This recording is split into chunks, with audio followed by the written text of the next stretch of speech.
Bonjour du coup et bienvenue ou bonsoir et bienvenue donc pour ce webinaire. Donc aujourd'hui on va parler donc de la simulation des effets du vent dans les zones urbaines et comment appréhender la construction d'un bâtiment grâce à la simulation. Donc je me présente déjà, donc je m'appelle Manon, je travaille en tant qu'account manager chez SimScale. Je suis responsable d'une base de clients potentiels et de leur expliquer l'intérêt de la simulation numérique aujourd'hui. Donc l'agenda. Donc premièrement, on va parler de quels sont les enjeux de l'industrie AEC, donc architecture, ingénierie, construction, et pourquoi utiliser, quels sont les avantages de la simulation numérique dans cette industrie. Ensuite, on va continuer, on va parler un petit peu de SimScale et également comment SimScale peut se différencier par rapport aux autres logiciels qui existent sur le marché de la simulation. Et enfin, on va aborder donc la simulation numérique de l'effet du vent en milieu urbain, donc comment utiliser la simulation après avoir vu pourquoi. Et également, on va voir un exemple concret pour valider la simulation et le logiciel avant de glisser vers une petite conclusion. Donc, les avantages de la simulation. Donc aujourd'hui, je dirais qu'il y a trois manières de concevoir, trois moyens de concevoir. Donc le premier, ça va être d'étudier, de lire, de comprendre. Donc durant vos études, vous êtes peut-être architecte, ingénieur, vous avez étudié et grâce à vos études, vous avez des connaissances qui vous permettent de concevoir. Donc ça, c'est le premier moyen. Le deuxième moyen, c'est ce que j'appelle le learning by doing. Donc, c'est-à-dire que vous allez construire un bâtiment et ensuite, en fonction des échecs ou en fonction des réussites, vous allez adapter votre prochaine construction. Évidemment, ce moyen est assez risqué parce qu'au moment où on construit, peut-être au début, on aura moins de preuves de l'efficacité de la construction. C'est pas très concret. D'un milieu à un autre, tout peut changer. Et en plus, vendre ce moyen-là à un client, ça paraît très délicat pour une boîte d'architectes. Le dernier moyen, aujourd'hui, c'est la simulation. Donc, tout simplement, vous entrez des données dans un logiciel qui vont vous permettre d'obtenir des résultats un peu plus concrets, je dirais que les deux autres méthodes, nets, précis, et qui vont être plus faciles à vendre à un client final. Donc, pour lui, c'est une garantie. C'est comme si on lui disait, bah, vous m'avez donné des données, et bah là, ça va donner ça. Et j'en suis sûre. Ou on va dire que c'est jamais du 100%, mais voilà, à 99%, ça va donner ça. Donc aujourd'hui, il y a pas mal de bénéfices, je dirais, pour l'industrie de l'AIC, donc architecture, ingénierie, construction, à passer par la simulation. Donc on peut valider les systèmes et les pièces HVAC, donc ventilation, climatisation. On va pouvoir optimiser le confort thermique dans la mesure où, grâce à la validation, on va savoir où mettre les entrées, les sorties. Donc ça va vraiment nous aider. Également prédire les charges du vent. Donc ça, on va le voir après, au fur et à mesure du webinaire. Et donc tout ça améliore le rendement énergétique. C'est logique. Et enfin, on va pouvoir contrôler la qualité et la contamination de l'air. Mais, parce qu'il y a toujours un mais. Malgré les bénéfices et les avantages de la simulation, on peut trouver des inconvénients. Les inconvénients aujourd'hui, je dirais l'inconvénient, le plus gros inconvénient, c'est le coût. Le coût, c'est très onéreux d'avoir un logiciel de simulation et c'est difficile de se projeter pour certaines boîtes qui peuvent avoir beaucoup d'apprentissage derrière eux, donc l'impression d'avoir de fortes connaissances et du coup l'impression de pouvoir se passer de la simulation. C'est un investissement en matériel, donc tout ce qui va être la partie hardware. Ça va coûter très cher pour avoir du matériel de haute performance qui va durer 5 ans ou 10 ans, puisqu'après c'est dépassé. Ensuite, des licences très onéreuses, une mise à jour, une maintenance requise et payante tous les ans, c'est constant et c'est très très cher. Une formation qui va coûter en argent et en temps. Donc, c'est aussi un inconvénient. Et je dirais que les deux autres inconvénients qui découlent de la simulation classique, ça va être le peu d'options collaboratives. Donc, une personne qui a un logiciel va l'avoir sur un ordinateur. Donc, peu de partage, peu de collaboration, c'est compliqué. Et en plus, la simulation, ça prend du temps. Si on n'a pas investi dans quelque chose de très performant, ça prend du temps, c'est délicat. Donc aujourd'hui, c'est difficile pour des petites et des moyennes entreprises de se projeter, de se dire j'achète aujourd'hui de la simulation parce que dans 10 ans, je vais avoir un retour sur investissement. Du coup, maintenant, on va parler de SimScale. Donc SimScale, c'est une plateforme de simulation en ligne qui existe depuis 2013. On est basé à Munich, en Allemagne. J'ai dit en ligne. Alors, pourquoi en ligne? Qu'est-ce que ça veut dire? Ça veut dire basé sur le cloud. Donc ça vous permet de directement simuler sur votre navigateur et vous n'avez pas besoin de télécharger un logiciel. Tout simplement, on a tous un compte soit sur Facebook, soit sur Twitter, soit sur LinkedIn, soit sur Amazon, sur des sites internet classiques. Et ce qui nous demande, c'est un mot de passe et un email. Et ça, on en a tous. Donc, ça permet une certaine accessibilité à la simulation, une facilité. Donc, SimScale, c'est un logiciel qui permet de simuler la mécanique des structures, la dynamique des fluides, la thermodynamie. Donc, c'est un logiciel qui est plutôt tout en un, qui permet de pas mal d'applications. Donc, c'est assez pratique. Rapide et facile, j'en parlais juste avant. Du coup, c'est rapide. Le fait que ce soit basé sur le cloud, ça le rend plus rapide et facile dans la mesure où, pour faire un peu de storytelling, on va dire pour la petite histoire, ce pourquoi SimScale existe aujourd'hui, c'était vraiment une demande de plus de collaboratifs, d'avoir accès sur plusieurs ordinateurs à un même projet, puisque c'est des étudiants à la base qui ont monté ça. Maintenant, ils sont plus étudiants, mais voilà, il y avait besoin d'une collaboration et également besoin d'une accessibilité, d'une ouverture, parce que il y a des logiciels, si on n'a pas fait 5 ans, 10 ans d'études et qu'en plus on a 1 an de formation, on n'arrivera pas à les utiliser. Donc le but de SimScale, c'est d'être facile d'utilisation. Également, on a de l'assistance en temps réel et c'est plutôt rentable étant donné qu'on n'a pas à acheter tout ce qui va être le matériel. Sécurisé, toutes les données sont cryptées.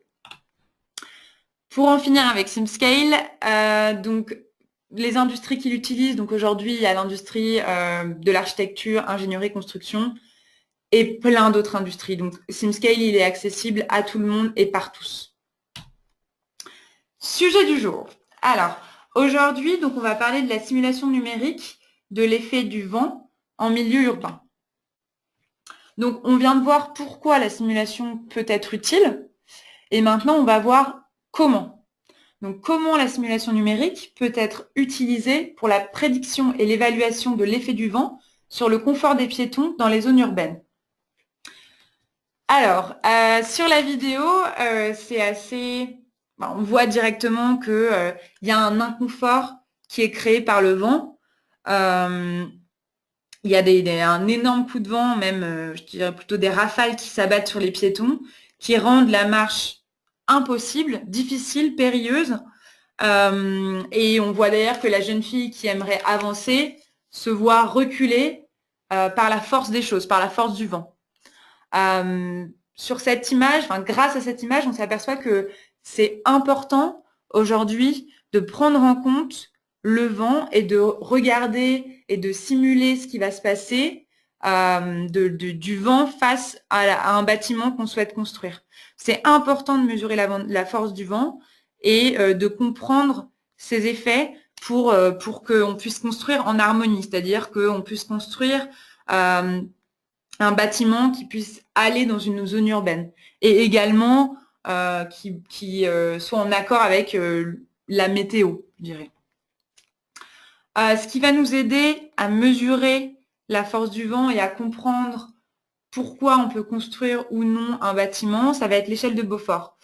J'en parle rapidement. Donc, on a tous déjà été victimes du vent, entre guillemets, c'est-à-dire qu'on a tous été dans une zone où il y avait un vent plutôt calme ou plutôt fort.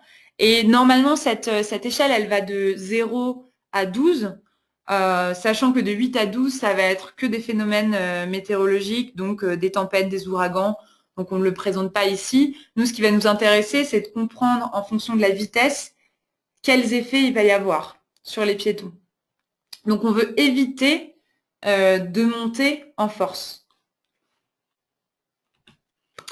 Les considérations liées à la conception.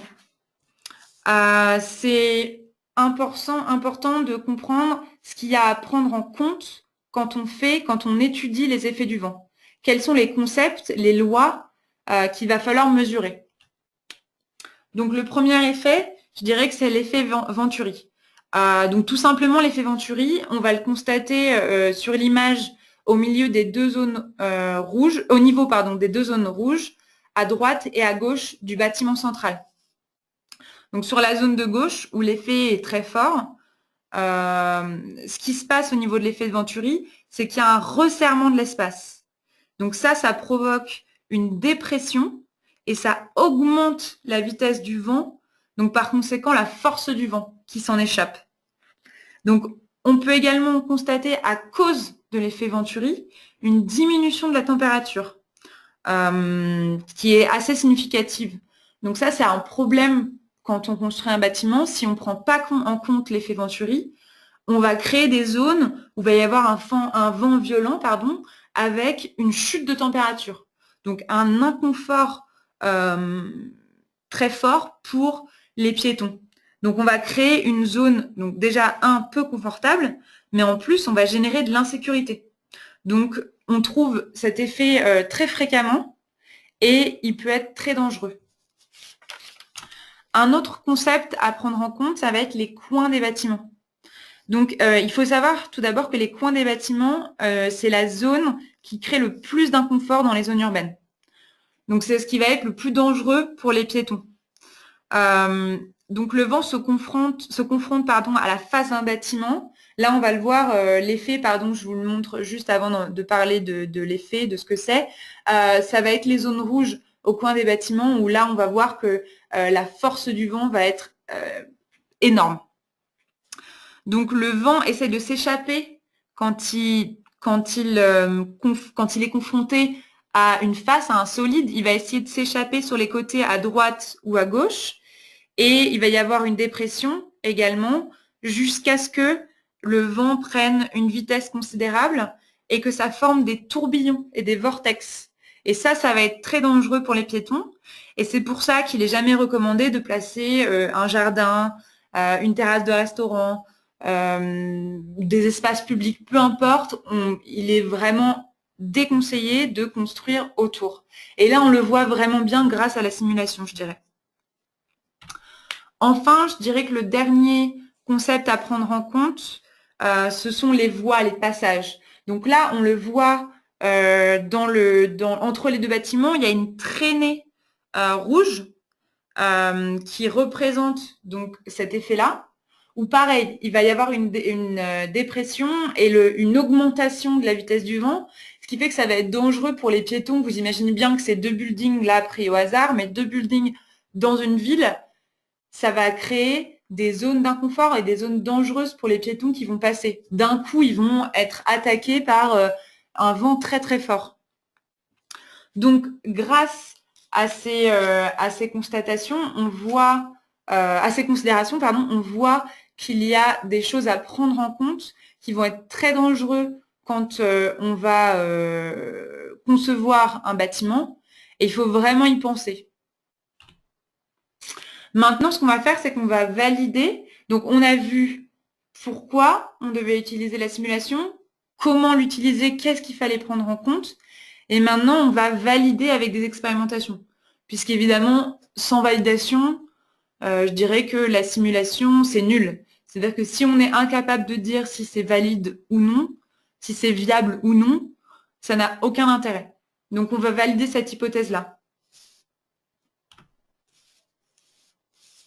Donc, l'ACFD, aujourd'hui, c'est de plus en plus utilisé dans le monde et ça tend à vraiment être utilisé, et notamment dans les zones urbaines. Donc, nous, ce qu'on a fait, c'est qu'on a pris un exemple, donc un exemple avec l'Institut d'architecture du Japon, pour valider donc les résultats obtenus sur la plateforme SimScale.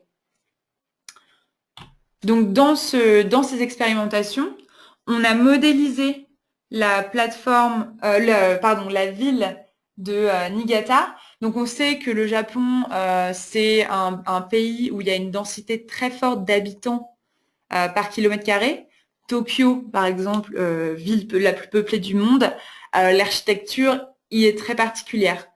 Et là, notamment sur cette ville qu'on a modélisée, on voit très bien que c'est des maisons qui sont plutôt basses, très resserrées. Et dans cette ville, en plein milieu, on trouve un bâtiment de 60 mètres de haut. Donc, on a voulu mesurer l'impact du vent venu du nord, du sud, de l'est et de l'ouest et les comparer aux mesures qui ont été prises par l'AIJ, donc l'Institut d'architecture du Japon. Donc, après avoir réalisé un modèle 3D, ce qu'on a fait, c'est qu'on a réalisé un maillage de la ville de Niigata. Donc, la ville de Niigata, donc le maillage, c'est quelque chose de très important. C'est une des parties les plus importantes, étant donné qu'un mauvais maillage ne nous donnera pas des résultats précis. L'avantage de le faire sur SimScale, c'est que c'est en partie automatisé, ce qui va vous réduire le temps de design et ce qui va améliorer également vos résultats. À titre d'exemple, pour cette simulation, on a obtenu 30 millions de cellules. Donc là, on arrive à la partie résultats. Donc, on voit les points rouges qui représentent les zones qui ont été établies par l'AIJ, donc encore une fois, donc l'Institut d'architecture du Japon. Et en dessous, en fait, on a calqué les points qui avaient été donnés par l'AIJ et en dessous, c'est la simulation réalisée par SimScale. Donc, on voit bien sur les points rouges qui représentent là où il y a des forts vents provenant du sud sur cette image, que ce sont les mêmes points où la simulation a montré que les vents étaient forts également derrière. Donc voilà, donc c'est important de voir que on a déjà une validation du logiciel. Donc là, on passe à des vents provenant de l'ouest. Et donc, on voit bien également que le positionnement des points, donc les mesures qui ont été faites en réel, valident le logiciel. Ici, on voit des vents provenant du nord, provenant de l'est sur ce slide. Donc, on a pu déjà valider avec ces images et maintenant, on va valider avec un graphique. Donc, sur ce graphique, on voit en rouge la courbe qui a été donnée par SimScale et la courbe qui a été les mesures qui ont été réalisées par l'AIJ. Et on s'aperçoit vraiment que les deux courbes se suivent. Donc ça valide en fait l'utilisation d'un logiciel, l'utilisation de la simulation, et là en l'occurrence l'utilisation de SimScale. Donc on a vu pourquoi il fallait utiliser la simulation, comment, et maintenant l'hypothèse est validée. Du coup, ça nous amène donc à une petite conclusion. Donc je dirais que aujourd'hui, donc les bâtiments dans les zones urbaines ont des formes très compliquées. Elles sont distribuées de manière complètement irrégulière, ce qui rend les tests physiques très difficiles et surtout très coûteux. Du coup, avec la précision qui croît des codes de CFD aujourd'hui, donc la dynamique des fluides, la simulation devient quelque chose de fiable sur lequel on peut s'appuyer. Et c'est pourquoi aujourd'hui, de plus en plus de cabinets d'architectes, de cabinets d'ingénieurs, de bureaux d'études vont utiliser la simulation pour évaluer notamment le confort du vent sur les piétons, mais également les charges du vent sur les bâtiments ou bien l'aérodynamie des gratte-ciel. Je dirais que, cependant, une validation stricte des résultats doit être effectuée de la simulation. C'est essentiel aujourd'hui. Sans validation, c'est ce qu'on disait avant, ça n'a pas lieu d'être, ça n'a pas d'intérêt. Et en plus, par exemple, avec un mauvais maillage, on n'obtiendra pas des résultats convenables. Du coup, il faut vraiment prendre ces éléments, avoir ces éléments en tête. Donc, avoir un logiciel fiable va vous permettre d'avoir des résultats fiables. Et donc, ça va permettre surtout d'avoir des confiance dans les résultats, mais surtout de prendre des décisions importantes en matière de conception et de séduire derrière un client. Je reviens rapidement sur SimScale. Donc, comment simuler sur notre plateforme? Donc, c'est tout simple. Vous avez juste à télécharger donc le CAD, le modèle 3D. C'est très simple. Vous importez votre modèle. Il peut venir le modèle d'Unshape. Je vois qu'il y a une question voilà, de François. Donc, c'est un modèle qui peut être importé d'Unshape. Unshape a la particularité, on a un partenariat avec Unshape qui permet donc d'Unshape d'exporter le modèle sur SimScale. Donc, c'est encore plus simple. Mais il peut également être réalisé sur SolidWorks, Rhino, Fusion. Enfin, on peut réaliser un modèle avec beaucoup d'autres outils CAD. Mais voilà, il y avait une particularité par rapport à Unshape. Également, donc la suite, pardon, après le téléchargement ou l'import du CAD, on va configurer la simulation. Donc tout est défini, tout est établi sur SimScale pour que vous puissiez faire votre maillage correctement, avoir toutes les étapes qui correspondent, et tout va être réalisé sur la plateforme. Et enfin, vous allez pouvoir avoir accès à vos résultats, et ces résultats vont vous permettre de prendre des décisions importantes, de modifier votre conception, votre design, et ce qui va vous permettre d'optimiser votre design et d'avoir le design parfait. Voilà, je vous remercie d'avoir assisté à ce webinaire. J'espère que ça aura pu vous aider à comprendre l'intérêt de la simulation, comprendre pourquoi c'est essentiel aujourd'hui et comment on peut arriver à simuler l'effet du vent en milieu urbain, pardon. Qu'est-ce qui a pu être important? Quels sont les concepts importants?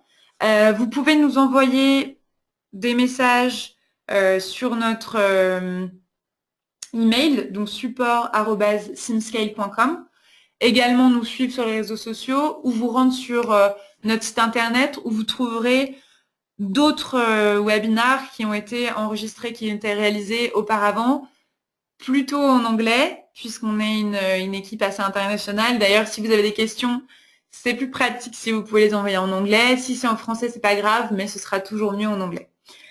Voilà, écoutez, merci beaucoup d'avoir assisté encore une fois à ce webinaire. J'espère qu'il vous aura aidé.